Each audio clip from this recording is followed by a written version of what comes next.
Thompson. Thank you, sir, for joining us today. Well, thank you. And I know we have an hour and a half. Richard, I want to appreciate you for all the help you've given me. I just got off of our board meeting, by the way, so I was running a little crazy. So hopefully I'll get my mind in this mode. But I appreciate you inviting me. I'm looking forward to the conversation. Just to let you know, an hour and a half, what I'm going to do is hopefully challenge you to think about where you go next, as much as anything else. A couple of things I know, and just to put it in perspective, and I just want to make sure that I give you just a second or two to ask me any questions you may want to ask me about me. But I've been in higher education for over 30 years. I've worked about every kind of college you can name: community college, comprehensive, research extensive college. I was a professor at Mizzou, by the way, for those of you who are from Missouri, for a long time. I've held about every academic position you can name inside of an institution, and as an African American, been the first of so many. I've been the president of an institution, and now I'm president of the system. But I've been around a long time. But what that means more than anything else is that it means that we have a lot to actually use as a baseline, but only in my world to systematically change the way that we've been doing business in order to accomplish what we need to accomplish. I'm proud to say that in the last few years in Kentucky, when I took over, we've been focused heavily on what we need to do around student success, especially to close gaps, and what we need to do to build our campuses toward a culturally competent campus, not just working on climate, but working on the culture of all of our campuses to make sure that anybody who wanted to come to our campus would feel as if they could and not feel like they're in an immigrant experience or as if they're isolated or even discriminated against. So that's been our focus, and I'm proud to say that we have been one of the leading states in closing gaps in the last 3 years. So that puts it in context. Today, I'm going to set this up. When we talk about anti-racism, we'll talk a little bit about that. You just can't talk about it within what I call a point in time where, you know, there's all kinds of these DEI folks that have popped up everywhere, I've noticed. And the way I approach it is truly through a systematic approach of going deep into a way of understanding how we got to this place and then what to do about it, individually as well as an institution or our community. I know we got community members on here and outside community members of the institution. So we'll address items in that fashion also. Also, to just set it up, to let you know, I am a first generation high school student. I had 8 brothers and sisters, and I had one to graduate from high school other than myself. I was the only one that went to college. My father was an illiterate coal miner. Mother had an 8th grade education. So my whole value proposition, if you will, to higher education, what we need to do is around that base, is around that core set of values that I have in that regard. What kind of questions would you like to ask me about me before I jump into this?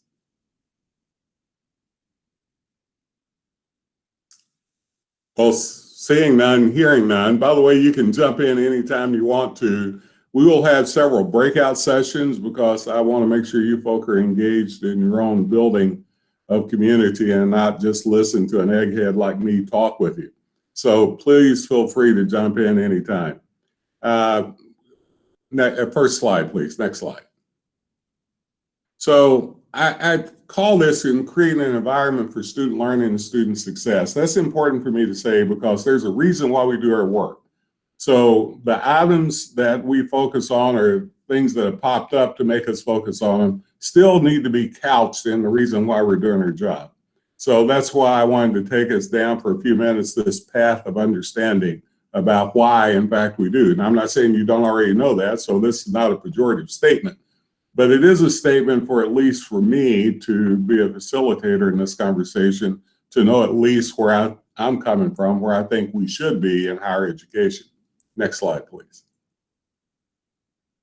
So there's several items that we need to think about when we think about issues of diversity, equity, and inclusion. think about issues of racism, anti-racism, stereotypes, we have to understand that when we look at student success, there's several items that make it happen on our campuses. Active involvement with your students, mainly, and I'll skip through some slides here in a second, but just tell you this, faculty engagement with students in a positive way in and out of the classroom, proactive advisor engagement, mentoring, a formal mentoring system set up, both peer and professional, and then also what I call those peer developmental understandings, the way that students get involved in outside work on your campus. And all of those are crucial, I think, to understanding this conversation.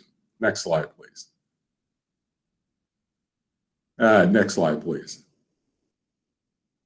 So what do we know about this? The more you engage and the more disenfranchised a student is, the more these matter. The more because there's this conversation coming to us when a student comes to us. They're coming to us with a stereotype about us that we're a faculty or a staff member. Some of those stereotypes are really based in where the student's demographic is. In other words, as an African-American student, if I come to you, there's a greater chance I'm going to be thinking that you're not going to engage me, you're not going to consider me as a viable part of the conversation, and I may sit in the back of the room and wait for you to do that, right? Versus if I'm coming to you from a standpoint that the system was always designed for me, I'm coming ready to take my notes and ready to listen to you and think that you have all-knowing expertise.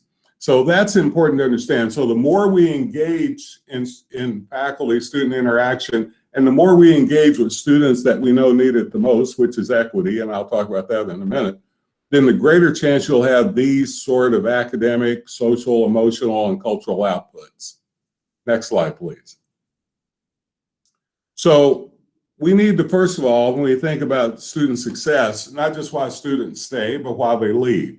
So the first part of this, I just want you to understand how you can be engaged on each of these levels and how institutions systematically should be engaged on each of these levels. Academic, well, let me just say these three, then we'll go to the next slide. Academic reasons, personal reasons, and financial reasons are the main reasons in categorical areas why students leave a campus, or even why people leave a community in many cases, right? But in this case, we're going to talk about the campus community. Next slide, please. One of the things that we need to be talking about is why education is important. What we found out, whether we're talking to adult learners, for an example, if we talk in our first year course about why students, leave or why they stay, we have to talk about the importance of the value of college. For adult learners, we found out it wasn't just about you would have finances, more money if you get a college credential, but we found out where their sweet spot was at, talking about their children being able to live a better life. We see with traditional age populations, it's about as much of talking about the value of education from, how much money you can make over a lifetime. I mean, so there's different reasons you need to be targeting institutions, but you've got to figure out how to talk about why college is important. In Kentucky, we have 50.5% of all of our students graduating from high school going to college.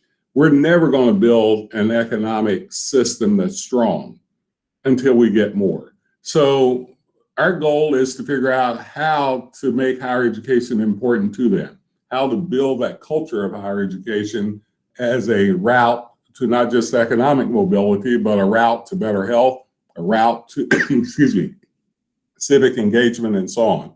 So academic reasons people leave, they don't score as high as they should, or they may not have been as well prepared for college, or they may get to college truly and prepare and flunk out. Party and flunk out. Personal reasons, a lot of things you already know. In many cases, family reasons, health reasons, and a variety of other things. Financial reasons, we see this perception of that students don't feel like they can afford to go to college. And most of that is because they don't know if they can. They don't have enough information. So that's why I tell institutions to please not only publish your sticker price, but your net price. And the perception of not being able to go to college is still a financial reason.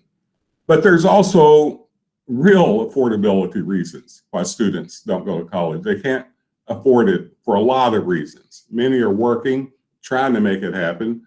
Many may have family members they have to take care of. So that's why we need to be creating more need-based, more short-term loans and a variety of other items to help students complete college. So I list these as a reason to think about being proactive systematically. If you care about students of color, low-income students, adult learners, whatever your diverse populations you're trying to put in, it's more than just actually checking yourself and understanding where you're coming from with whatever your biases are. It's also being proactive and systematic in helping them to achieve what they need to and understand that they may have different reasons to come to the table and feel like they're not a part or can't be a part or need to drop out because of they're not a part or can't be a part. Next slide, please. So these are, I won't go over all these again, you know, lack of focus, desirable major, not there, and so on. Next slide, please. You know, the personal reasons. We found out with many students of color, they feel like, you know, the campus wasn't designed for them. Culturally, they weren't prepared for us, or they didn't make us feel like we belonged there. There was no sense of belonging. So these are all items that fall within those personal reasons. Next slide, please.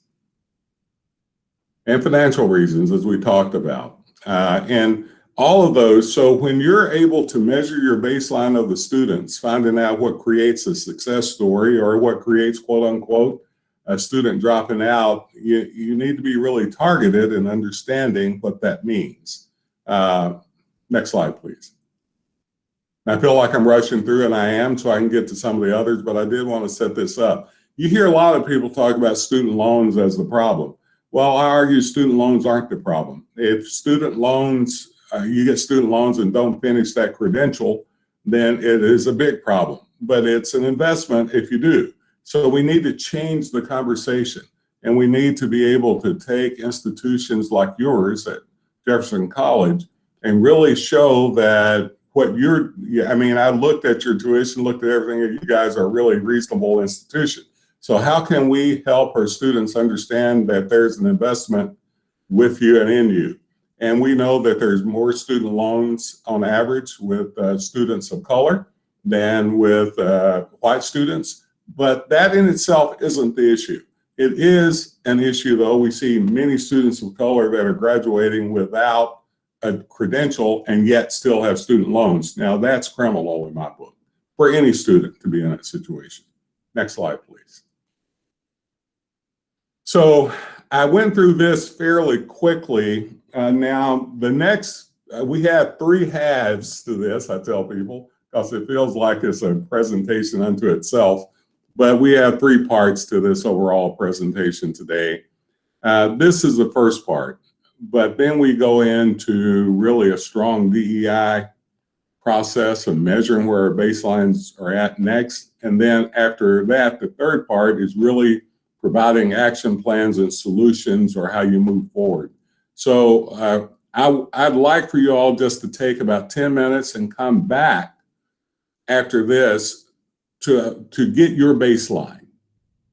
Why do students, especially students of color or low-income students, or populations that are historically disenfranchised, why do they stay or leave your campus? Or why do they even come to your campus?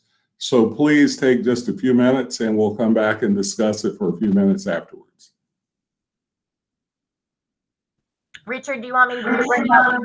Yes, yeah, because I don't have the control that you have.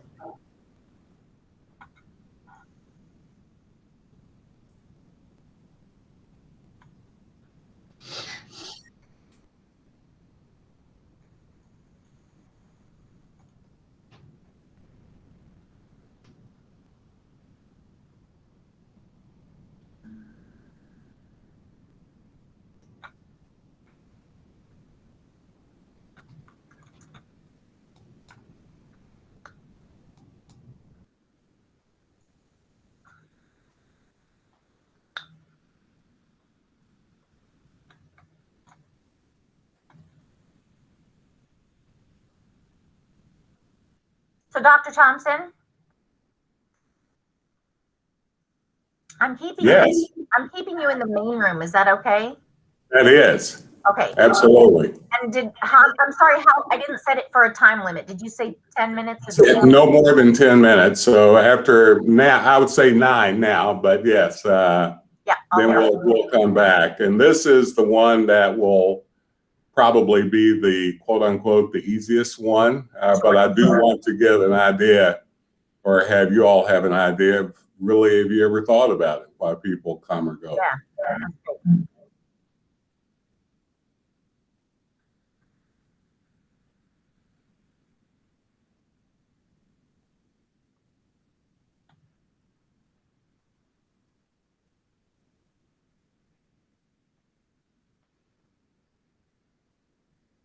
I'm going to jump into one of those rooms real quick.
Johnny and Erica and Laura, are you you can join your breakout rooms.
Oh, that's your conversation. I'm not going to use. So this is somebody you like. Hi, Cynthia. Hi, Aaron. How are you? It's good to see you. Good. How are you? I'm fine. I forgot how much I loved your accent.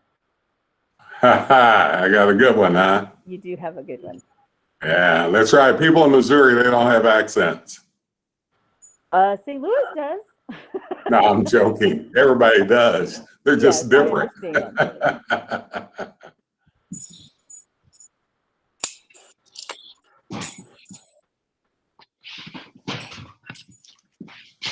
Stephanie, I like your bow tie.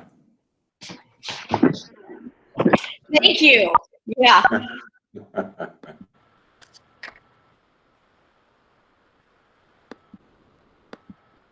Do we have almost everybody back?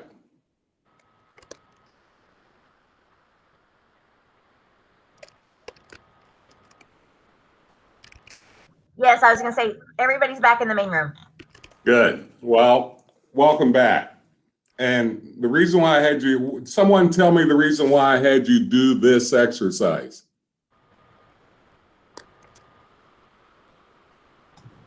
Because it pertains to our school, it's specific to our school and our community. And every school is different. They have different issues. That's exactly right. Anybody who comes in and do a DEI workshop for you and give you a one-size-fits-all, I would find them dangerous.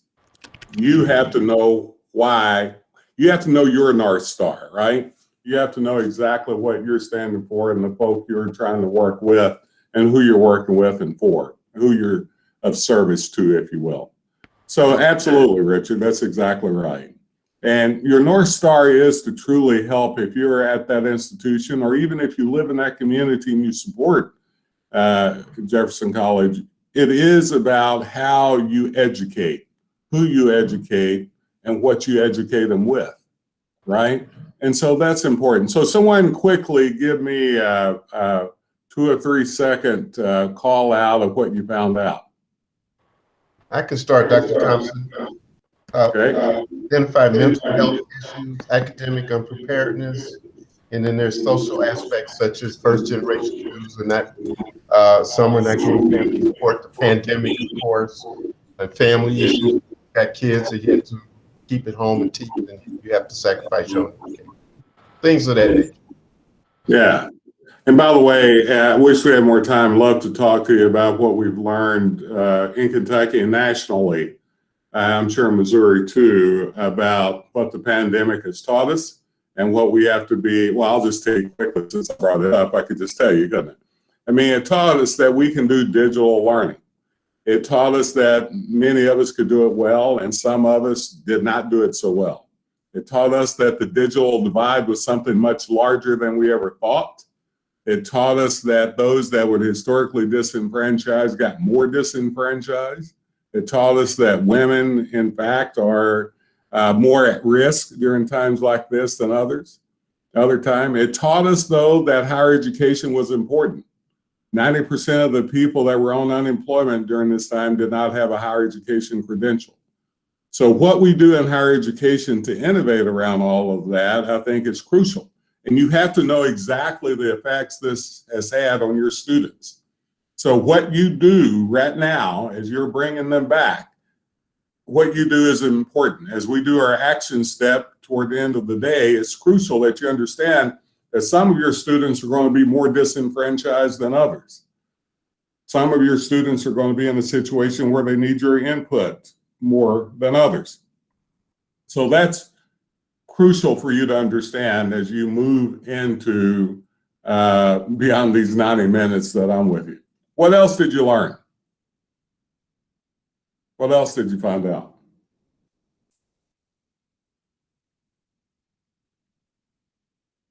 Well, our group talked, we did a tiny group, our group talked a little bit about what students are walking in with as far as advocating for themselves and communication skills, and how that seems to be a new problem in today's world. with students not knowing how to advocate for themselves or being too afraid to advocate for themselves. And then also just the fear or insecurity of having face-to-face interaction with people in today's world. Oh, that's so good, because that's absolutely right. This is why we need to be actually incorporating those employability skills, because we're going to have to skill people up once they come to us, especially from high school, right? Part of being employable is being able to know how to problem solve, critically think, know how to put out agency, your own agency, to get things done. In other words, how to recognize what you need to do in order to be successful, and then the knowledge about how to go about getting it to do it. Other thing is communication, right? I mean, the idea that, and it's communication, both oral and written. These are crucial elements that we know. We talked about it. We spent a lot of time talking about the problems, but how you take this now and operationalize it is how we go where we need to go. I'll take one more before jumping into the next third. Anybody else want to share?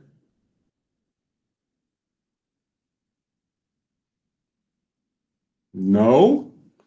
Wow, okay. I'll forgive you, Jane. I thought you were ready. So let's talk a little bit about diversity and build off of this. If I ask you how many of you believed in diversity, my guess is that most of you would raise your hand. If I ask you how many of you valued diversity, my guess is most of you would raise your hand. If I ask you how do you operationalize diversity into your institution to get the most out of it, I bet most of you wouldn't know how to answer. And that tells me something. By the way, within the collective of Hillsborough Jefferson College, you got some of the smartest people in the nation. Think about the collective of knowledge you have there. So what we're talking about here is something that we should be able to identify and operationalize. We have taken this term, honestly, and we have co-opted it into not much more than political correct statements. Or we've used it in a negative term as a way of making some political statement about where you're at on some side of the aisle. What we are talking about from this point forward is how do you take something that is very much a part of us, it's a part of America, and we've got it. It's not disappearing. It's always been. It's even more now than ever. Even more now than ever. Richard said first generation. I'm a first generation student, but the first generation students now look a lot different than I did. And many of them are first generation in this country in many cases. So how do we take this knowledge with diversity and operationalize it to where we want to go? Well, bottom line, in education, it should be operationalized toward equity. That's the way you actually get to a point of appreciating it, is that you put it in some proactive way and measure it and know that you're moving or pushing it forward. So that's what I'm going to be challenging you today to think about. It's not about whether you believe in it or not believe in it. It's about that you're in an organization that you're going to have students of diverse backgrounds, diversity of thinking, diversity of, demographics, and a diversity of a variety of ways that they orient themselves. So how do you take that and place this into a system that works, that gets you where you want to go? Next slide, please. So diversity is nothing more and nothing less than an aspect of a population. It's the differences that exist among us that makes us human. Humanity is full of diversity. I mean, whether it's race or ethnicity, sexual orientation, gender identity, whether it's actually the way we politically think, religiously proact or react, or whatever the case may be, that's diversity. And that's important to have and understand, but how we take it and collect it and make it something powerful is a different story. We know that the first year of college, whether it's a community college or whether it's a four-year institution, is the first time that many of your students are going to have that amount of diversity thrown at them at one time. Maybe the most they'll ever have. So how we use that as a learning experience is what I'm calling you out to do. Not using it, I'm going to ask you to self-reflect somewhere along the way and figure out why not. We also know that you learn more if you're going to get into a higher education way of thinking about it, higher order thinking way of thinking about it, which is higher education, by the way. That's why we are called higher education. What we know is we learn more from people different than us than we do from people like us. And that's an important piece to know whether or not you have a structure set up to make that formally happen, or are you just letting it happen haphazardly. That'd be no different than if you were teaching physics and somehow believe that if you just bring people together, they'll figure out how to do it. This is as powerful as anything else. When we look at those employability skills, that's what business and industry and other employers tell us. They need someone who understands they're in a global economy that need to work with people of different backgrounds. So that's important. Next slide, please. And I'll go through some of this fast, but diversity then, I like to think of it as a dance. You're having a big dance. On Jefferson College, there's a big dance. And so you're inviting people to come to your dance, and you want all kinds of people to come to your dance because you know the richness of education, the educational experience, and also the richness of challenging to be higher order thinkers. So you want all kinds of people to come to your dance. So diversity is being invited to a dance. Second slide, the next slide, please, sorry. And just remember that this is humanity we're talking about.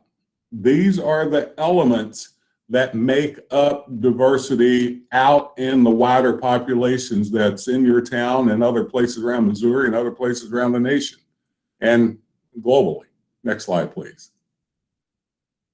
So to value it then, you have to understand that that difference is positive and not negative.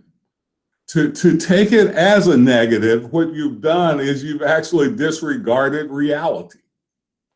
What you've done is you put yourself in a box and refuse to believe there's anything that exists outside your own self. And then it tells you value similarities, that you want people who are just like you in order to move, you know, whatever you're trying to move down the path. And I can show you over and over again with data. I can show you over and over again with other qualitative examples that you don't move creatively or innovatively by thinking the same way. Next slide, please. So the future of America is here. I tell people, I use this slide only just to say there's no more, the future is here. There's no more putting everybody back in a box, sending them back. We can have that discussion all day long if you want to. And we can even build political rhetoric around it if you like. But we're here. It is here. So then, and my argument is education is truly the key to make sure it's operationalized in a positive way to help all of society. Next slide, please. But we in higher education know that operationalizing formal, diverse processes, and we'll get to that in a second more, things happen that are positive for higher education. Thinking complexity increases tremendously. And I want to give this definition for those of you all, you may have your own, but this is what we know. That we get many of our students coming to us, whether they're high performing academically and K through 12, or they come from the workplace. Many come to us in higher education as basic thinkers because they've been taught how to respond in very rote ways, whether they're high performers or low performers academically. They've been taught, give me this information, I'll look at it, read it, internalize it, and give it back to you. What we found out is that higher education, we have to work to build a critical thinking population. So to do that, we have to teach students how to roam all around the box. Higher education is a box. So they come to you in the box. If they stay in that same place with the same friends, same thoughts, then they will remain basic thinkers. That's why many of us who graduate students only increase critical thinking about 4%. So it's our job to help students roam around the box and evaluate the entirety of the box. It's not about getting them to change their religion or their political ideology or anything else, but it is getting them to roam all around the box and evaluating all portions of that box. That's what critical thinking is. It's not thinking outside the box, it's thinking deeply and critically inside a box. Now, creative thinking is taking that knowledge you learn inside the box critically and applying it outside the box in the workplace or wherever the case may be. So our job is to make sure that when students leave us, they're strong critical thinkers and have a creative bent. It doesn't mean that you have to paint. My son's a great painter. I can't even paint a house. But it means, though, that they know how to problem solve outside of that institution and you taught them how. Next slide. And diversity lends itself to that. Next slide, please. But it also increases those employability elements, those liberal arts thoughts, you know, about how to recognize people for what they're bringing to the table. Next slide, please. And I've already talked about the creative thinking. Next slide, please. It enhances career preparation and success. As I said, you can move outside to deal with the problem solving, work with people of different backgrounds. Next slide, please. But it stimulates also social development. So college is really just a, what I call, it's a preparatory ground for life, right? And it's a place you can have a good time if you do it right. But it's a preparatory item for life. So you don't learn everything in college. You learn the process of applying yourself to lifelong learning. And that's what it is. And we sometimes forget that in trying to be what I said, so complete that we miss out on the opportunity to complete a person in his or her preparation. Next slide, please. So inclusion, we talk about DEI all the time. So if diversity is inviting someone to the dance, inclusion is asking them to dance. It's asking them to dance, not being invited. I put it the wrong way. It's asking them to dance. It's saying you need to dance with me. So it's being proactive. It's being inclusive. You know, it's being that we hear. I mean, intrusive. It's about all of those. That's when you make sure that you don't wait for students to come to you. You go to them. And once again, the more historically disenfranchised you are, the less opportunity they will come to you. That's why we need to increase our diverse workforce. We need to have more faculty of color. We need to have more staff of color in all of our institutions. Next slide, please. So equity, these are the inputs. You know, I'm a pretty good dancer and I heard Richard wasn't. So in order for everybody to be able to dance, or they have the opportunity to dance, or believe they can dance, it means that we're going to have to do dance lessons.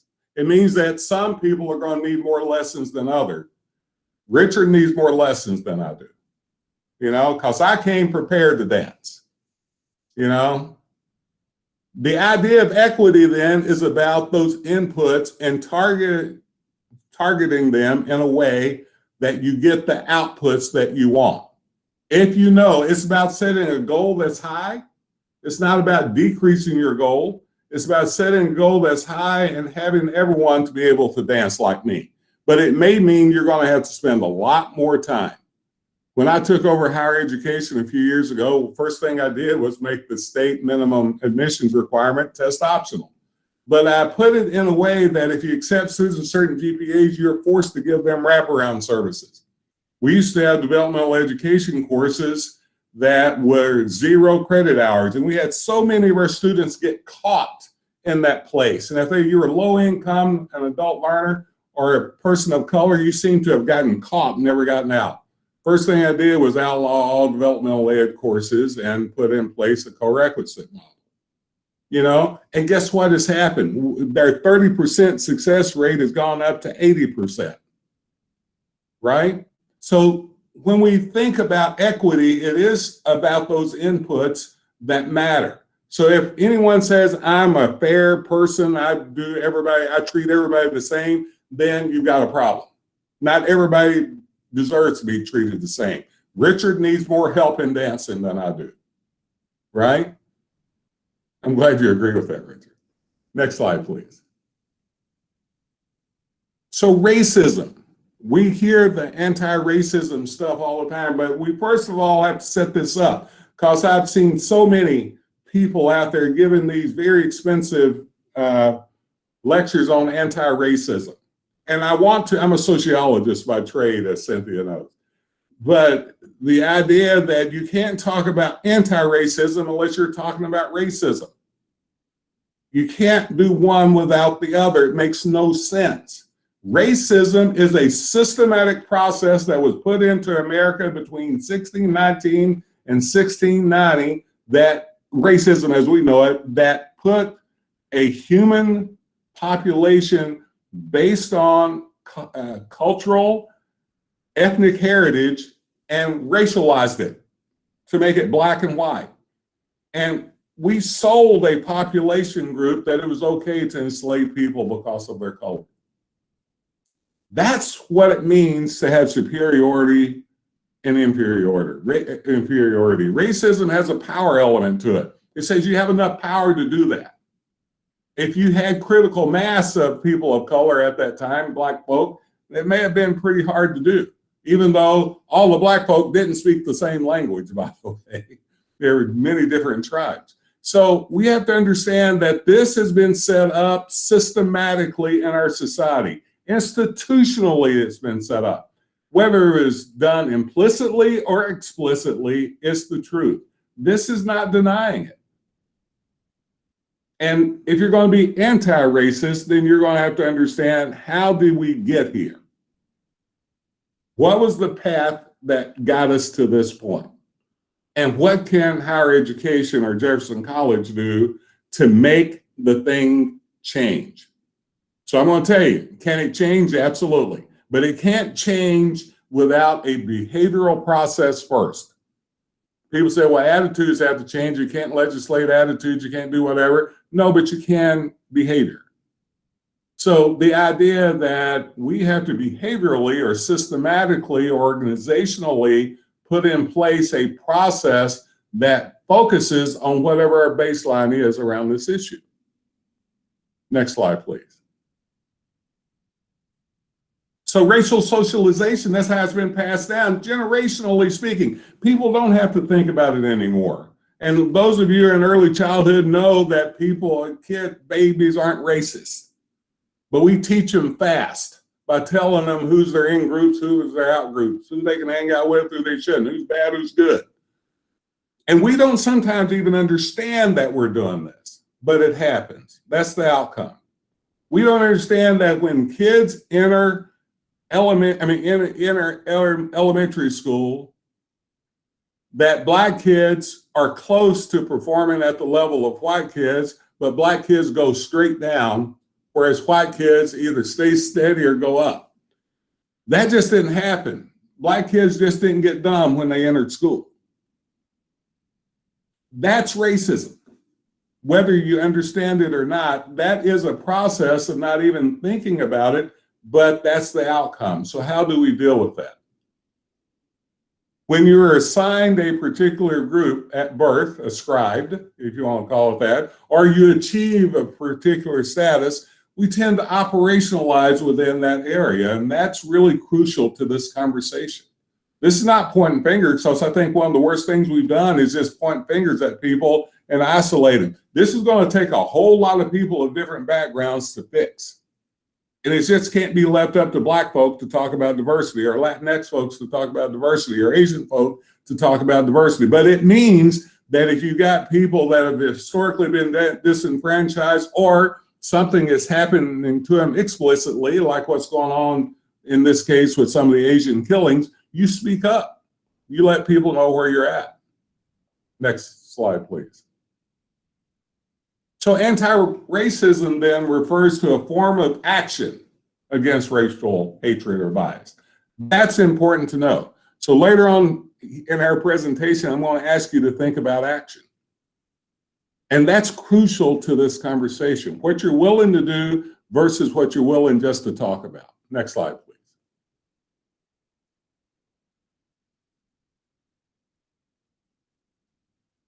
So I want to talk about objective bias and subjective bias, and I'll try to go through this fairly quickly because this is where implicit bias should take place once they understand the other parts.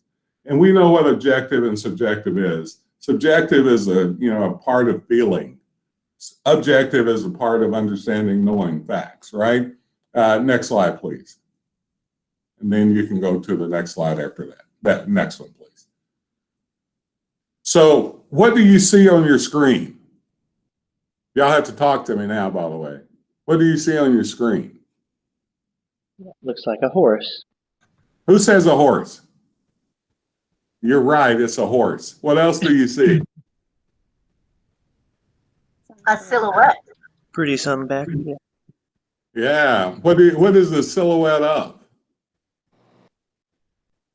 The horse. Yeah. Well, is the horse going forward or backwards? Oh, I see what you're saying. I'd say forward, away from me. It's going away from you and it's coming at you, I heard someone say. Is the horse have his head turned backwards or towards you? It's going away and looking back. Are you sure? No?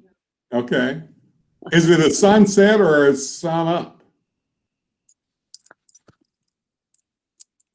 Looks like set. I think it's a horse walking into the sunset and looking back at me. That's what I think. Okay. Bottom line, if I went around, if I had time to go around and ask everybody, I would get different answers to almost everything about what the horse is doing. What wouldn't I get a different answer to? What do we have in common here? A horse. We all know it's a horse. We all know it's a horse. So understand two things here. We could come from different backgrounds, different political ideologies, different races, different ethnicities, different genders, different identities, different whatever you want to. But bottom line, we're going to have to recognize there's a horse in front of us here. That if we don't lead it to water, we're up that creek ourselves, right? So the conversation is about understanding what you agree on and making sure that it's clear. It is about your new baseline, but it is also about what do you do together to lead it to water. It's not about your own personal identity. I wish it was that simple. This has been the problem with us trying to move this dial. That's why we're still having this conversation.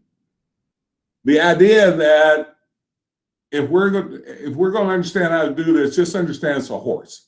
All the other stuff around it is noise, right? And that's crucial to this conversation. Next slide, please. So unconscious bias and its causes. Now we're going to get to some of the noise and figure out how we can kind of get it out of our brains, right? To understand it, to recognize it. Next slide, please. I'll give you an interesting fact. How many of you knew that only 15% of Americans were over 6 feet tall? How many of you knew that? I bet on this Google Meets, I guess is what it is, right? I bet there's probably not more than 15 or 20% of you are over 6 feet tall. Raise your hand if you're over 6 feet tall. You see what I mean? How many of you know that 60% of corporate executives are over 6 feet tall? How did that happen if only 15% of the population? What can you derive out of that statement? There's privilege in being over 6 feet tall. That's right. What else can you derive? If you got a privilege, then there's a perception that it matters or it has more power. Am I correct? What else does it say? Well, I'm going to help you out because I'm going to run out of time. How many women are over 6 feet tall? You see my point? It doesn't take long to recognize there's bias there. Bias of people over a certain height, but there's surely a gender bias. Wouldn't you argue? There's surely a gender bias. So this is the way nobody ever thinks about this. But if you see data like this, it's telling you something. It makes you question. It makes you look at it. But you never would look at it unless you're actually looking for it. And that's the way you have to think about bias. You have to understand that it exists, and unless you look for it, you'll never find it. You'll just assume it's all real, true, and good. Next slide, please. But we have to have bias in our daily lives. I'm not saying you need to be getting rid of all bias. You want people to think of you as a college professor or a staff member or a community member as doing good. You want people to like you. You want people to feel safe around you. You want to build that. So not all bias is bad. But if bias goes to disenfranchise someone in a negative way, that is bad. And that's what we're talking about. Next slide, please. So conformational behavior is designed to actually put people around us that make us feel good about ourselves. It's designed to create a zero-sum game that if I'm good, then those that are different from me has to be bad. This is where we've gotten to a point of not understanding. That's why I don't get into white guilt. I don't get into any of that stuff. I get into this is about all of us working together to create an output that matters in our society. So get away from pointing fingers, unless all of you are pointing one way to lead us down the path we need to go. Next slide, please. So at the organizational level, that's where we're concerned with this. How do we make choices? How do we keep, if you're doing the same curriculum you were doing 5 years ago, you're behind the scenes. You're behind times. Don't care who you are, what you're doing, or how good you are at doing it. Things change that fast in America and in the world. So organizational change is so difficult because people like to perpetuate what was always there. When I became a professor 2 or 3 million years ago, no one taught me how to teach. They just gave me a PhD and said, you must be a teacher.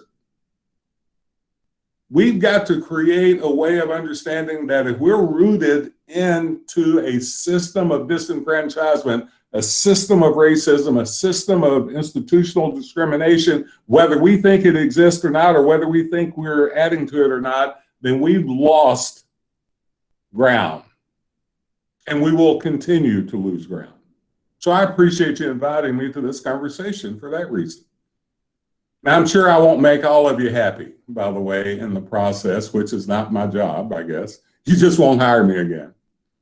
But I will say that what I'm talking about, if you listen to it long enough, is the thing that makes the most sense.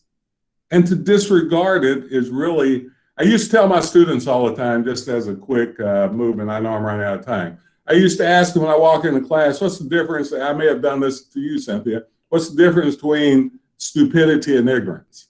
And they'd say, well, Dr. Thompson, ignorance is you don't know, and you don't know, you don't know. And I said, that's right. I said, what's stupidity? That's a little bit harder one. So stupidity is you had a chance to know and didn't take advantage of it. That's what knowledge is about. I'm going to go through the next slides. I'm just going to give you another breakout session toward the end because I think it's important. But I want you to understand how implicit bias works in your brain. I do a lot of brain research, as some of you know, and a lot of learning research and how people learn, deep learning, you know, things that are in the unconscious mind and so on. So the human brain takes in about 11 million pieces of information in any one moment. But we only are consciously aware about 40 of these. And only 2% of our emotional cognition is even available to even understand that, to bring it up. So racial biases resides in that unconscious network. That's where it's at.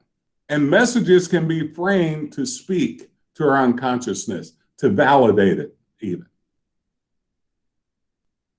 Next slide, please. So I need a volunteer. Who's going to volunteer? Cynthia, I'm going to let volunteer because I know you. You ready? Oh, I want yes. you to read. What colors do you see? Blue, green, brown, yellow, and red. Okay. See how easy she did that? Let me tell you, you only have to introduce one little point of change, one minor point. And that's what I want to do. Watch what happens. Next slide. Be ready, Cynthia. Next slide, please. What colors do you see now? Say it fast. Brown,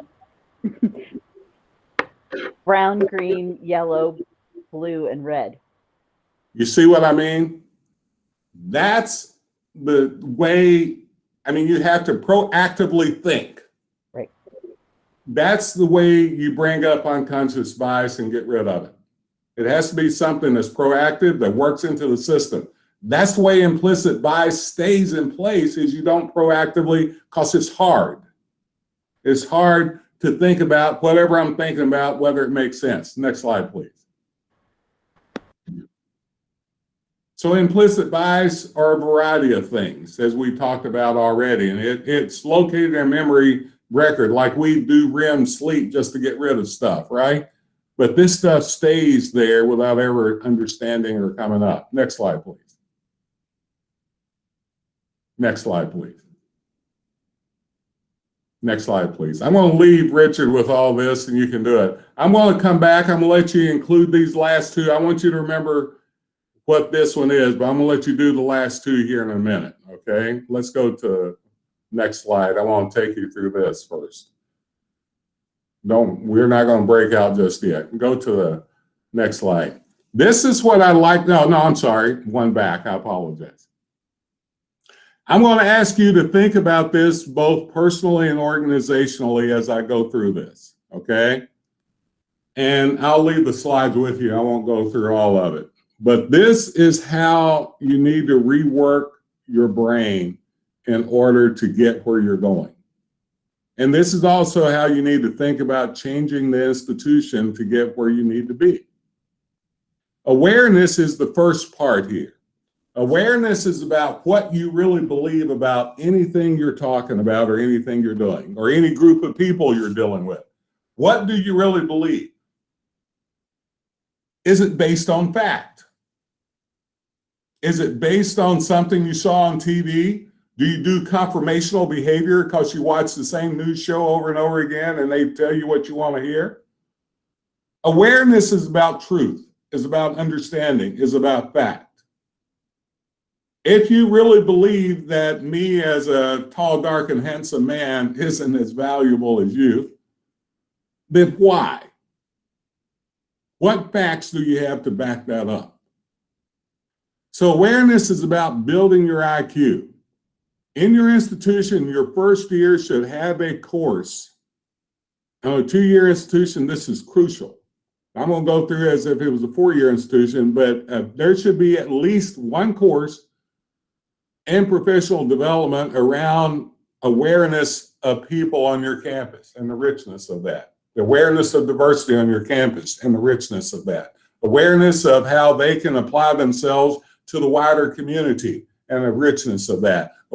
So awareness is about an understanding of knowing what's going on. It's about building your IQ, I call it, and building it with truth. It's about incorporating in your classes a sense of awareness for people that may have been misrepresented or not represented as a part of your discipline. That leads to acknowledgement. Acknowledgement is saying whatever you believe about a person in awareness, it will have an effect on a person, positive or negative. This is where bias comes in. It will have an effect on a person. Acknowledgement is about building your social intelligence. Knowing that if you have power, no matter where you got that power from, whether you're a scribe status or a chief status, whatever you believe will have an effect on the person you believe it about. That's building your social intelligence. That leads to acceptance. And acceptance is what you eat. I tell people, you are what you eat. Acceptance is saying that if I can tell my story and I can listen to someone else's story from a different background, I may find commonalities in the story. I may find that horse.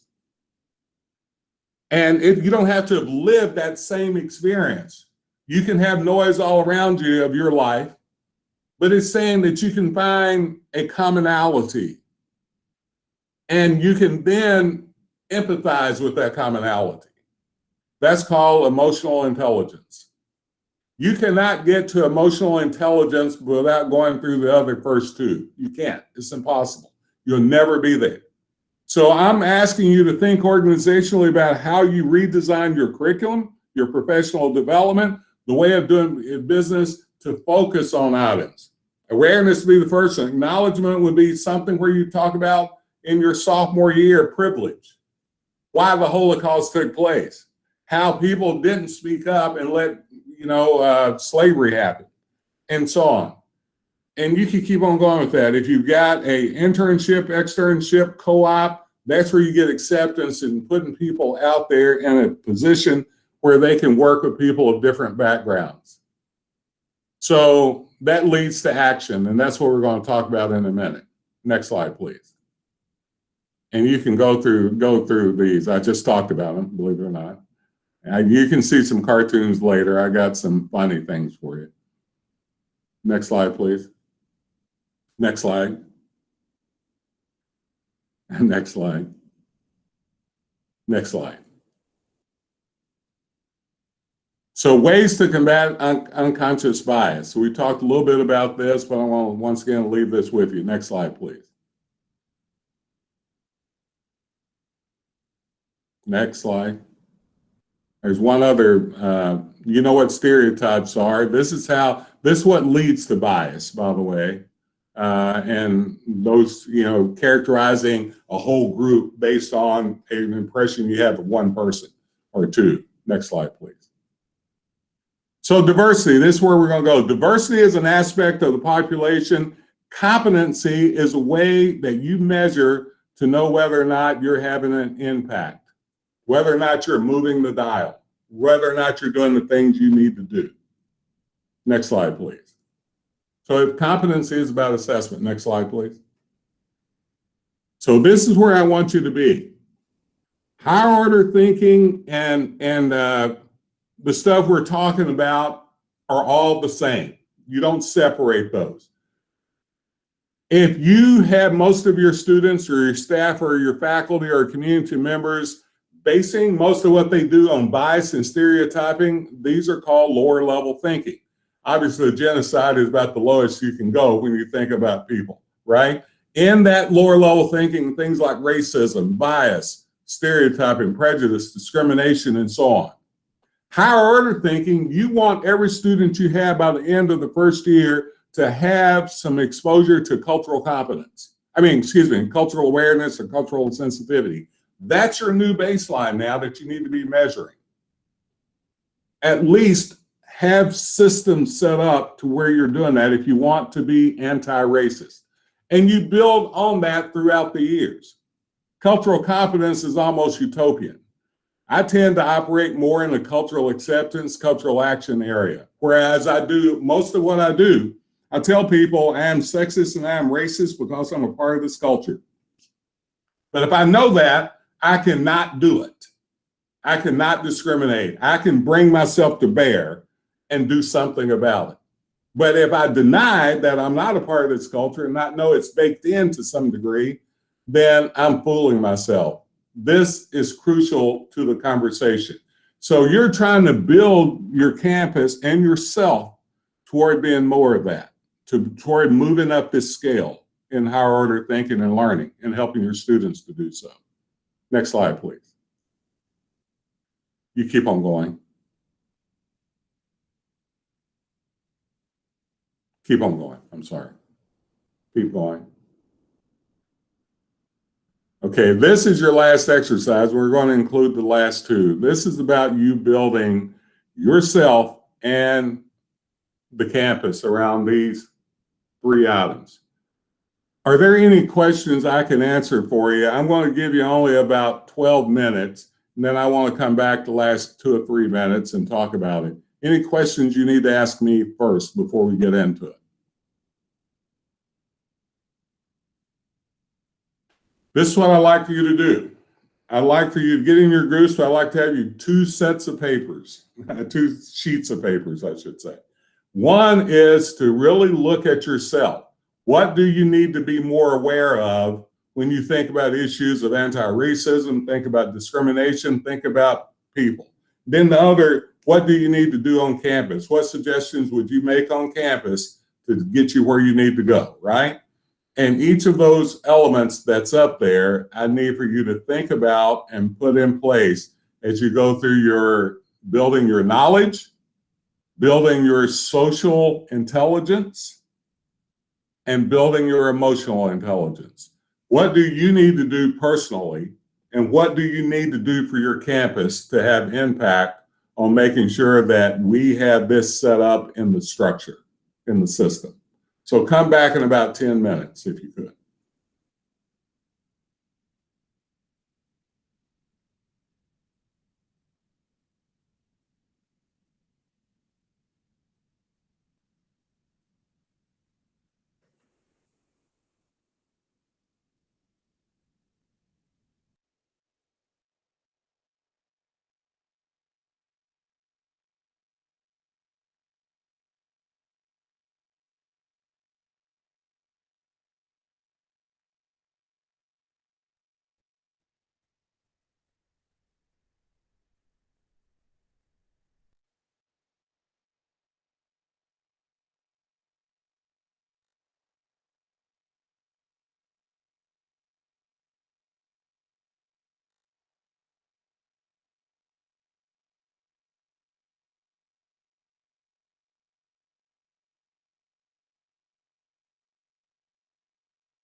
Sorry, Aaron, I think I threw you into a room accidentally.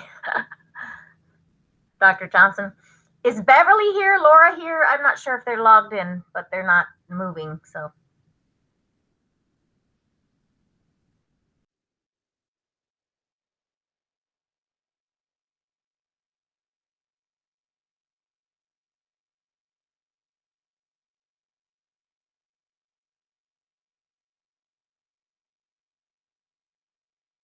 All right, I'm going to jump into a room.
Everybody's coming back in.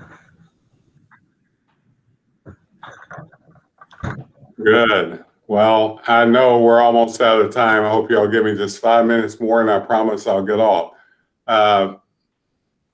What I will ask you to do is really take this template I gave you and spend more time on it. You can't do much in 10, 15 minutes, obviously, and this is not designed for that.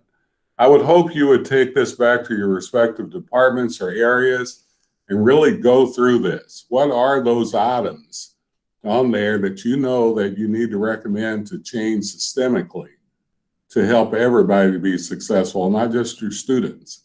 How can you do that? And so I want to ask you to really look at that as a charge. Each of those breakout areas is, if you figured it out, it fits together systematically, right?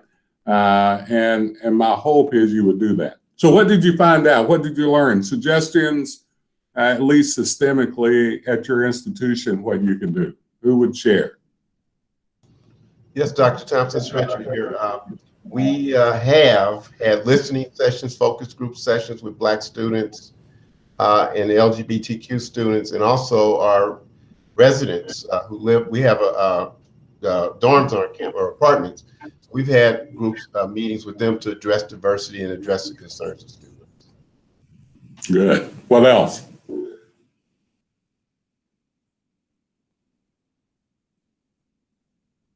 Anything else? What would you like to ask me before we get off? Dr. Thompson, I'm hearing feedback. I'm sorry. Somebody. That's just an echo, Richard. Okay.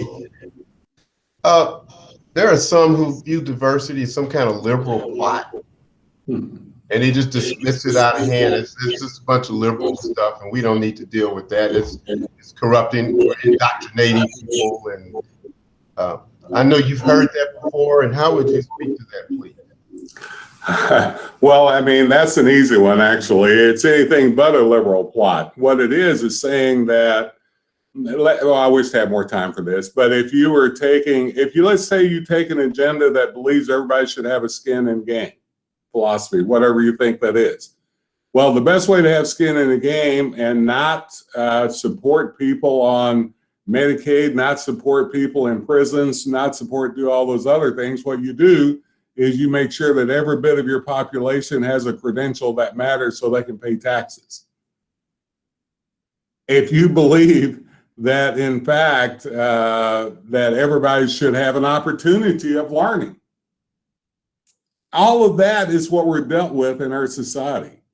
Diversity is anything but a liberal plot. It's anything but a conservative plot. It's not even a plot. It's a reality. It's how you treat it and how you move forward to make your society a better place. Let me tell you, if you don't do stuff about this, you're going to have communities popping up all over the place. What's happening in Minnesota, what happened in Ferguson, what happens all over the place. You better address it. So there's two ways to address it. Address it from the back end, which is not going to be pretty, and we already see that, right? Or address it from the front end where you can build a collaborative, a community that actually moves everybody forward. So I can give you so much data, Richard, to show you how it's anything but that. Because conservative liberal is about the way that you see it as approaching society, not just politically, but economically and a variety of other ways, right? Whether you are a fiscal conservative, a social liberal, or whatever. So these are monikers that we put on each other. Diversity is about humanity. Unless somehow you believe there's an ideology that believes that all humans should have an opportunity to learn and be successful. So the argument, people who take that are basic thinkers, just to be honest with you. They're not thinking about it from a standpoint of, and by the way, none of you know what my political ideology is, right? So people who go that simple in their response are people that really are just saying, I don't even see the horse. But that seems to be prevalent today. It's almost mainstream. Well, but that's where you get the thread that's built into a cultural system, and then we look for validation, right? We're saying, I believe this, so I'm going to find somebody that's going to validate it. This is why diversity of thought matters more, because it challenges us to think outside that proverbial simple box, right? I promise you, I can get enough people around me to tell me I'm young and beautiful, but that doesn't make me young and beautiful. Whoever put conformational behavior up there, you're absolutely right. That's exactly what that is. Good question, though. Other questions? Hey, this is confirmational behavior person. Hi. I have a question. First of all, thank you so much for your presence. I think it is extremely relevant to some of the challenges the diversity committee is facing now. So thank you so much. One question I have is, we have been talking about diversity and the inclusion of all perspectives. Do you have any suggestions to navigate when the inclusion of all perspectives invalidates the equity and inclusion of others? Go ahead. I'm sorry. No, go ahead. No, I want you to talk. I'm gonna shut up. Oh no, I want you to talk. I like what you're saying. That is a great question and a big question. I'm going to say it in ways that some of you won't like, but hopefully you'll get where I'm saying. If you make something too big, it's going to be too big to take bite-sized pieces. This is what we've done to this conversation. We're saying we can't have it unless everybody is there. You have to operationalize this in a way you get where you need to go. So you have to take it in bite-sized pieces. And let me say, isms exist in the same mentality. It doesn't matter what that ism is, right? I never understood how someone who disagreed with racism could actually be homophobic. Never made sense to me because it's in the same mentality. The argument is you need to start where I started this conversation off and look at your students. What are the critical masses of students that you're going to need to address? Or when it comes to learning, when it comes to dynamics. Sometimes you can't identify diversity, if you will. I'm careful in how I say this. Some people may think they are, but unless they tell people they are, you may not know. There's some things that smack you in the face. So those things that smack you in the face are the places where you start this conversation and build a paradigm around it. That's taken off in bite-sized pieces. When other things come to your attention, you incorporate. If you try to identify every single thing on earth, I promise you, I've written a lot of books on diversity, and every single time I get a reviewer say, you didn't tell me about this. Well, I didn't even know about that. It was something new nomenclature popped up I didn't even know about. But I'll try to include it. But that should not take you away from saying, if I can't include everybody, I just can't do anything. That has become, in so many cases, the excuses for us not building a process. And let me be clear, it's a process. There's nothing you're going to build right now that will fix everything that's wrong with you in this area. It's impossible. So it is about setting up processes, dynamics, and systematic protocols that would allow you to address those things that are smacking you in the face now. Once you get this down, I promise you can move to new things. But don't disenfranchise people who may not be included in this first go-around. You bring them into the loop because these are all items that are located in the same space. It's a mentality, it's a systematic process, it's a cultural milieu and a cultural paradigm. So I would ask you, I hope I'm answering your question somewhat. You have. Thank you so much. This is an area where when I took over Kentucky, people say, well, but what are we going to include? I said, let's close the gaps that are obvious first, and we'll include everybody in it. And I said, let's create a campus that anybody will want to come to and be a part of. But to do that, we had to change the way we were doing business. And then all people could come to it. If you had the most apparent, quote unquote, diverse populations feeling disenfranchised, Those populations that are not as a parent will surely feel disenfranchised. So this is what I call my low-hanging fruit mentality to build an overall systematic way of thinking about it. If you're building a strategic plan, you have some strategic items in there that are low-hanging fruit that you need to accomplish, then you have some long-term items that you need to work toward. But if you do this, you're much farther down that path. Great question, and that was a long answer, but there's even a lot more to that answer, and I apologize for not being able to give it to you. Now, other questions? Richard, I'm out of time. I know that's what you're thinking, but I'm happy to stay and answer any questions any of you may have. But I don't want to keep you just because I know we are over our time limit. Anybody else have any questions today? Well, I have a question. If nobody else, I'm gonna be quiet. But if no one else has a question, I have another question. Okay, so one thing that I have, I guess, noticed and I'm concerned about is the impact of harassing behavior on the academic environment. So I know on the what environment you went out on me?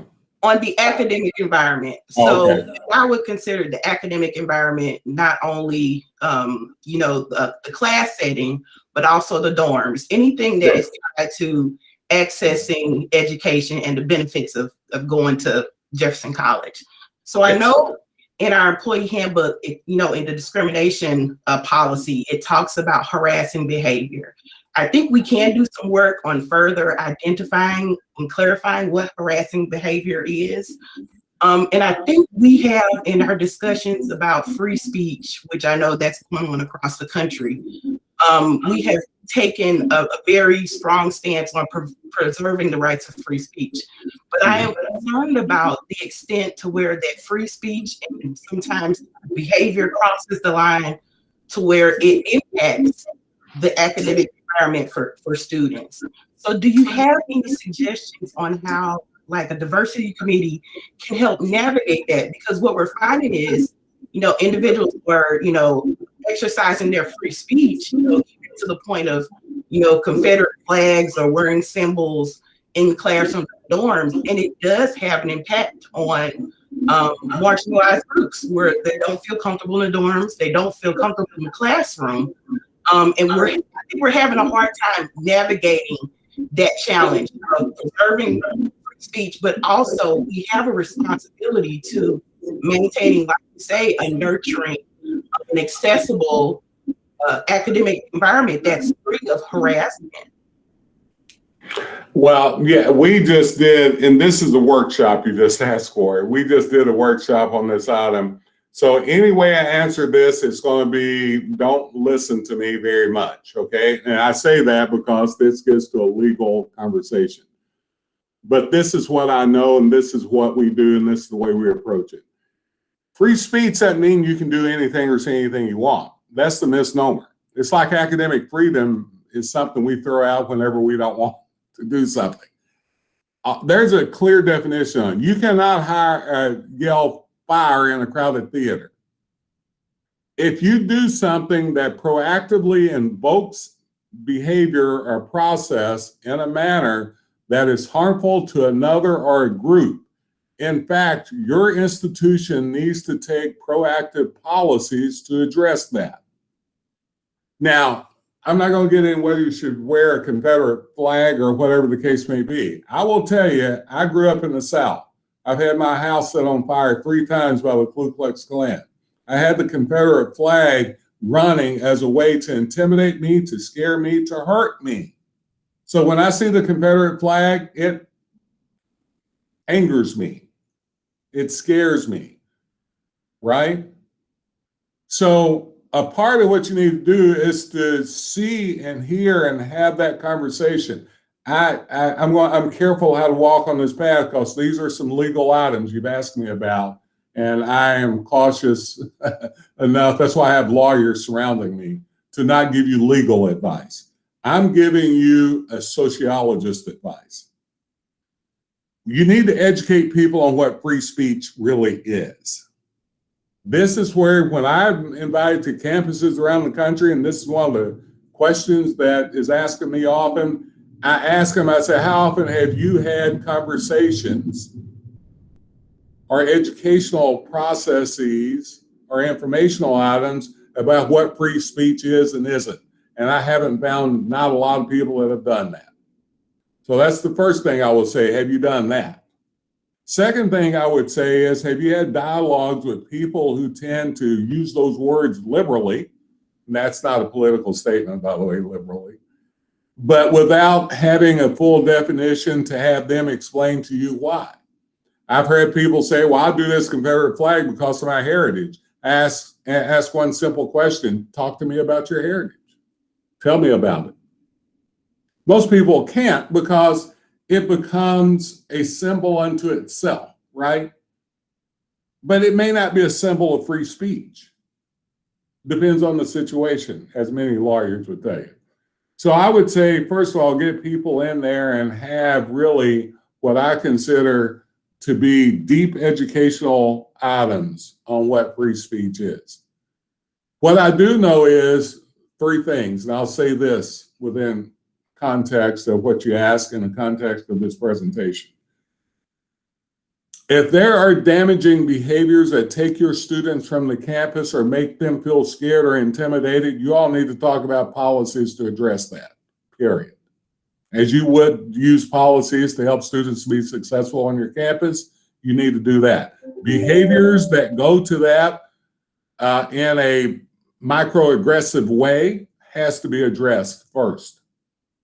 You can't skip over that, right? Because it's bullying to a degree. Please understand that. Number two, if you don't have a systematic way of actually then acculturizing or educating people to the policies, to the values, and to what you stand for on your campus, you need to do that. Your president, provost, deans, faculty, staff, all needs to make that statement. What do you believe in? What are your value statements? How do you see yourself operating in this world? That needs to be made. And thirdly, systematically, what are you putting in place in your curriculum, in your faculty development, in your staff development, in your student development, beyond just a policy statement? What are you putting in practical ways to make sure your student learn the behavior that helps them to be successful on your campus and after they leave your campus? I promise you, those who are wearing Confederate flags, whether you believe it or not, will not be successful in the workplace no matter what. They will have a hard time. So if we skip over that without thinking this is about developing the student wholeheartedly, not a political statement, not a free speech statement, but a statement of really what I consider what we're preparing students to do, and that's to be successful after college. So I would ask you to look at those three items and see what have you done in that area. Now, I don't know what you've done, so I could have said something you're already doing, but that's what I would do. And hopefully that made sense. It did. I appreciate the framing of it as developing the student. I think that's very student-centric, and I think that's a wonderful way to approach this. So thank you. You're welcome. And I teach sociology too, so thank you. What'd you say? I teach sociology too, so I thank you very, very much. Well, that makes me even like you more. I can't see your face, but I love your voice. I know I've run out of time, and I appreciate y'all sticking with me. I have to tell you, I feel very privileged to be a part of this conversation. Richard, thank you for inviting me. Not a lot you can do in an hour and a half, but I hope, as my daddy used to say, hopefully I wetted your whistle to help you to think about how to develop way beyond me. You know, because I'm no more and no less than one person trying to do whatever he can do to make things better. So thank you for allowing me to be a part of this conversation. Thank you so much. And thank you, everybody. Yeah, hand clap. Thank you. It was awesome. Thank you all for joining us today, and I hope you got something out of this. I was going to ask if Elka and Dr. Thompson could stay on for just a moment. But anyway, the rest of you all have a wonderful weekend, and thank you so much for joining us.